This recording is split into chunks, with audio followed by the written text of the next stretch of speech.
How to use Canva to make money online. Create coloring books. You can create amazing coloring books in Canva. Either use the illustration which are in there, you can use your illustrations, or you can purchase some illustrations in different platforms and then put them together into amazing coloring book.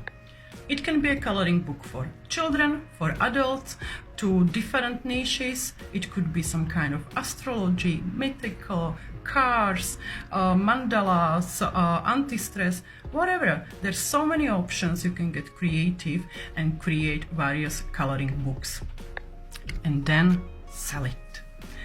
Download it as a PDF. You can sell it as a digital product. You can sell it as a PDF. You can create a kind of a journal notebook with, for example, KDP, and sell it as a wool product, printed product, for example, on Amazon. Then as a digital product, you can sell it on Etsy and similar platforms.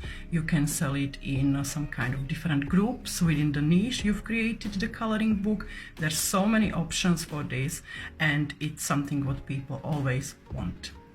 And now there's a new feature in Canva that in one document you can have up to 150 pages. Before it was only 100, now it's 150 pages.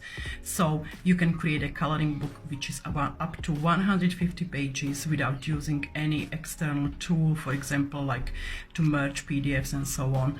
Pretty easy to do it in Canva now. You can also create a bundle. So it could include a coloring book, a worksheet, an ebook, or some different type of PDF. So check what other people are selling, what's demand for, and try it out today. My name is Barbara Template, and I create social media templates, digital products, and educate about Canva, how to use Canva for your business. So check more videos from this series, what you can create in Canva to make online.